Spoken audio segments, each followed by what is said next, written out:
UP में विधानसभा चुनाव होने में तकरीबन 4 महीने का वक्त बचा है, लेकिन इससे ठीक पहले उत्तर प्रदेश की सियासत अब चवन्नी पर गर्मा गई है। जिस तरीके से अखिलेश यादव ने चवन्नी वाला बयान दिया, उसके बाद चाहे आरएलडी हो या फिर बहुजन समाज पार्टी इस मुद्दे को लेकर अखिलेश यादव को घेरने में जुट गई है।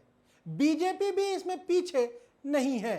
आज चर्चा इसी बात पर होगी कि किस तरीके से जब यूपी में विधानसभा का चुनाव होगा तो चवन्नी और जाट सम्मान का मुद्दा पश्चिमी उत्तर प्रदेश में खास तौर से हावी रहने वाला है। अभिवादन स्वीकार करिए अनुभव शुक्ला का और आप देख रहे हैं न्यूज लीडर। 16 अगस्त को अखिलेश यादव ने एक कार्यक्रम में अपने पुराने सहयोगियों पर निशाना साधते हुए ये कह दिया था कि पता नहीं गठबंधन में कहां से ऐसे लोग आ गए और जो चवन्नी थे उन्हें हमने रुपया बनाया, लेकिन उसके बावजूद वो हमें छोड़कर चले गए। फिर 16 बीती, 17 बीती, 18 तारीख आई और फिर 19 अगस्त को समाजवादी पार्टी के प्रदेश अध्यक्ष श्यामलाल पाल वो मुजफ्फरनगर पहुंचते हैं और वहां पर एक ऐसा बयान दे देते हैं जिसके बाद पूरा जाट समाज जो है वो समाजवादी पार्टी के खिलाफ हो जाता है। श्यामलाल पाल अखिलेश यादव की बात को वहां आगे बढ़ाते हैं। वो कहते हैं कि चवन्नी को अठन्नी बनाया, अठन्नी को रुपया बनाया और उसको सोना बना दिया। जो समाज एबीसीडी राजनीति की नहीं जानता था उसे हमने एबीसीडी राजनीति की सिखाई। और इसके ठीक 2 दिन बाद आरएलडी के जो प्रमुख हैं केंद्रीय मंत्री जयंत चौधरी एक्स पर एक पोस्ट करते हैं और साफ तौर से उस पोस्ट में अखिलेश यादव का बिना नाम लिए उन पर हमला बोलते हैं। जयंत चौधरी अपने पोस्ट में लिखते हैं कि अगर कुछ भी कहना था तो मेरा नाम लेके मुझे कह देते, लेकिन जाट समाज को आखिर कैसे ये कह दिया कि उन्हें राजनीति की एबीसीडी नहीं आती है। जयंत चौधरी हालांकि सॉफ्ट स्पोकन लीडर माने जाते हैं, वो किसी पर सीधा हमला खुलकर नहीं करते हैं, लेकिन जब अखिलेश यादव ने उन्हें चवन्नी कहा, समाजवादी पार्टी के प्रदेश अध्यक्ष ने मुजफ्फरनगर जाकर जाट समाज को लेकर टिप्पणी कर दी, उसके बाद से ही पश्चिमी उत्तर प्रदेश में जाट समाज में खासी नाराजगी देखने को मिल रही थी। फिर जयंत चौधरी को भी ये लगा कि अगर मेरे समाज में नाराजगी है तो मुझे भी इस पर जरूर कुछ कहना चाहिए। अब समाजवादी पार्टी ये तर्क दे रही है कि अखिलेश यादव ने किसी का नाम नहीं लिया, उनके गठबंधन में जो लोग थे उन्होंने उनको जो ध्यान में रखकर बात कही थी, क्योंकि बहुत सारे गठबंधन के सहयोगी उन्हें छोड़कर चले गए हैं। ये सच्चाई है, उनके साथ पुराने गठबंधन के कोई भी लोग नहीं है। ओम प्रकाश राजभर को देखिए, वो भी बीजेपी में है, केशव देव मौर्य वो भी अब साथ नहीं है, आरएलडी वो भी एनडीए का हिस्सा है। तो ये बात तो बिल्कुल ठीक है, पर कहीं ना कहीं ये मुद्दा अब बहुत तेजी से यूपी की सियासत में छाया हुआ है और इसका जो असर है वो 2027 के विधानसभा चुनाव में भी देखने को मिलेगा। इसके संकेत तब और मिल गए जब बीएसपी सुप्रीमो मायावती ने एक्स पर एक पूरा लंबा चौड़ा पोस्ट किया। उन्होंने तकरीबन 6 पैराग्राफ पोस्ट करते हुए समाजवादी पार्टी पर ही हमला बोला। उन्होंने तो यहां तक लिख दिया कि 2 जून 1995 को किस तरीके से समाजवादी पार्टी के लोगों ने उनकी हत्या करने की कोशिश की, यानी गेस्ट हाउस कांड का भी जिक्र किया। अब बीएसपी को यह लग रहा है कि पश्चिमी उत्तर प्रदेश में अगर वो जाट समाज और जाटव समाज बीएसपी के साथ आ जाता है तो शायद 2027 के विधानसभा चुनाव में बीएसपी कुछ सीटें हासिल कर लेगी, क्योंकि मायावती ने अपने पोस्ट में जो बात लिखी है उसमें साफ तौर पर समाजवादी पार्टी पर, अखिलेश यादव पर तमाम आरोप लगाए हैं।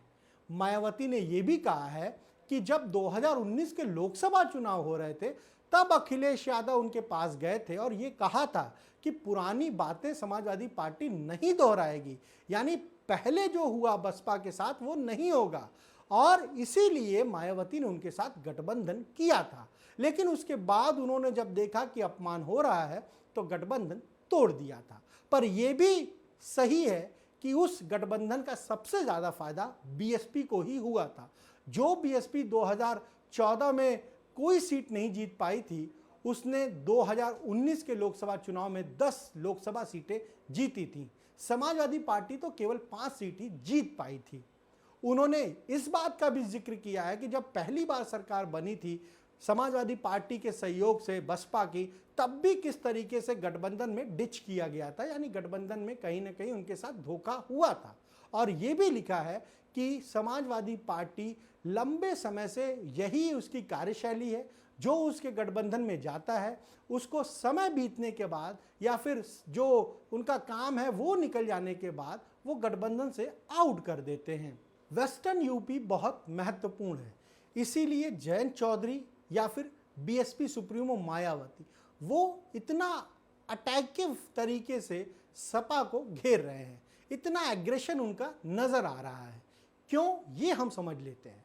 वेस्टर्न यूपी की अगर बात करें तो तकरीबन विधानसभा की 130 सीटें पश्चिमी उत्तर प्रदेश में आती हैं। और जब 2022 के विधानसभा चुनाव हो रहे थे तब आरएलडी समाजवादी पार्टी के साथ था। एक माहौल बनाने की पूरी कोशिश की गई थी। समाजवादी पार्टी ने आरएलडी को 40 से ज़्यादा सीटें भी दी थी, पर माहौल उस तरह से बना नहीं था। बीजेपी ने उस चुनाव में भी सबसे ज़्यादा सीटें अगर कहीं जीती थी तो वो थी पश्चिमी उत्तर प्रदेश। वहाँ तकरीबन 80 के आसपास जो सीटें वो जीती थी बीजेपी ने। और अब जब 27 के चुनाव आ रहे हैं तो बीजेपी का फोकस खासतौर से पश्चिमी उत्तर प्रदेश है।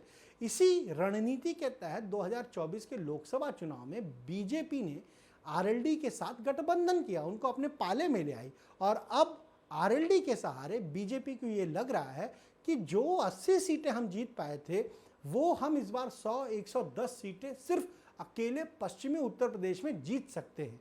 इसीलिए जयंत चौधरी ने जब चवन्नी वाली बात पर रिएक्शन दिया तो बीजेपी ने भी साफ तौर पर अखिलेश यादव पर हमला शुरू कर दिया। बीजेपी के जो डिप्टी सीएम है सरकार में केशव प्रसाद मौर्य, उन्होंने तो यहाँ तक पोस्ट कर दिया कि जो पार्टी मुलायम सिंह यादव ने बनाई अब उसको ख़त्म करने में अखिलेश यादव लगे हैं। डिप्टी सीएम ब्रजेश पाठक की बात करें तो उन्होंने भी अखिलेश यादव पर हमला बोला है। पूरी बीजेपी अब लग गई है अखिलेश यादव को इस मुद्दे पर घेरने में। और अब 2024 के अगर लोकसभा चुनाव की बात करें तो जब बीजेपी केवल 33 लोकसभा सीटें जीत पाई तो उसमें भी ज़्यादातर सीटें पश्चिमी उत्तर प्रदेश से ही उसने जीती है। इसीलिए बीजेपी आरएलडी अब इस पूरे मुद्दे पर अखिलेश यादव को घेर रही है। और मायावती का जिस तरह से समाजवादी पार्टी को लेकर जो एक्स पर पोस्ट आया है उससे भी यही मैसेज साफ तौर पर देने की कोशिश बसपा सुप्रीमो ने की है कि भाई चाहे वो जाट समाज हो, चाहे वो जाटव समाज हो, या फिर वो पंडित या फिर ब्राह्मण समाज हो, उन्होंने अपने पोस्ट में उसका भी जिक्र किया। उन्होंने कहा कि कभी अखिलेश यादव पीडीए में पी से पंडित कहते हैं, पर इनकी सरकार में सबसे ज़्यादा पीड़ित तो पंडित ही रहे। उन्होंने एक आखिरी जो लाइन लिखी वो बहुत महत्वपूर्ण है। लिखा कि सर्व समाज से बीएसपी अपील करती है कि वो इनके बहकावे में ना आए। तो बीएसपी को भी ये लग रहा है कि ये पूरा मुद्दा एक ऐसा मुद्दा है जो चुनाव से पहले उनके हाथ लग गया है और उसके जरिए वो समाजवादी पार्टी पर हमला बोलकर कहीं ना कहीं जो वोट बैंक है खासतौर से दलित समाज का, खासतौर से जाट समाज का, उसको अपने पाले में ला सकती हैं। और इसीलिए चुनाव से पहले ये जो चवन्नी है ये सियासत में बहुत ज़्यादा चवन्नी हिट हो गई है।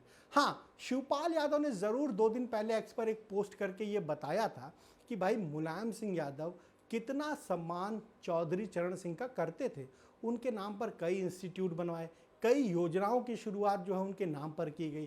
तो अब समाजवादी पार्टी को भी ये लग रहा है कि भाई ये मुद्दा तो बहुत ज़्यादा चुनाव से पहले गर्मा गया है और अगर चुनाव तक ये बना रहा तो कहीं उसको नुकसान पश्चिमी उत्तर प्रदेश में ना उठाना पड़ जाए।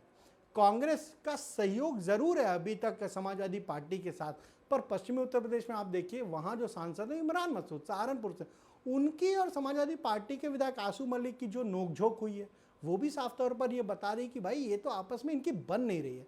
अब कांग्रेस एक बड़ा सहयोगी 2024 के लोकसभा चुनाव में समाजवादी पार्टी का था, पर 27 से पहले जो तस्वीर आ रही है तो क्या समाजवादी पार्टी अकेले पूरे पश्चिमी उत्तर प्रदेश में चुनाव लड़ेगी, या अगर कांग्रेस को भी वो सीटें देंगी तो कितनी सीटें देंगी?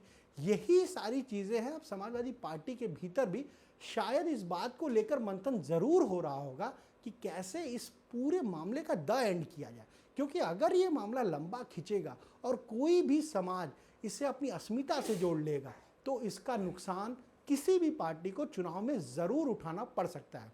खासतौर से अभी जाट समाज की बात हुई है, लेकिन गुर्जर समाज के लिए जिस तरह से समाजवादी पार्टी के प्रवक्ता राजकुमार भाटी ने जो बात कही थी वो भी बहुत अमर्यादित थी। अब बीजेपी और बीएसपी के लोग ये कह रहे हैं कि भाई उन्होंने तो कोई कार्रवाई नहीं की, अखिलेश यादव ने तो कोई एक्शन लिया ही नहीं, ऐसे प्रवक्ता को अभी भी पार्टी में रखा हुआ है। हाँ, ये ज़रूर है कि उस वक्त अखिलेश यादव ने राजकुमार भाटी को बुलाकर कुछ कहा ज़रूर था। हम कहें कि उन्हें सलाह दी थी, उन्हें समझाया था कि ऐसी बातें कहनी नहीं है। लेकिन अगर कोई बात इस तरह की किसी समाज को लेकर कही गई है तो उसका असर ज़रूर चुनाव में दिखता है, और जो दूसरे दल होते हैं वो इन मुद्दों को चुनाव में और जिंदा कर देते हैं। तो तैयारी बीजेपी की, आरएलडी की, बीएसपी की अब यही रहने वाली है कि इस मुद्दे को लेकर वो पश्चिमी उत्तर प्रदेश में जाएंगे। समाजवादी पार्टी अब ये सोच रही है कि कैसे इस मुद्दे को ख़त्म किया जाए और जो पश्चिमी उत्तर प्रदेश है वहाँ पर अपनी सियासी पिच को बेहतर किया जाए। आज इस वीडियो में इतना ही। आप जुड़ रहे न्यूज़ लीडर के साथ।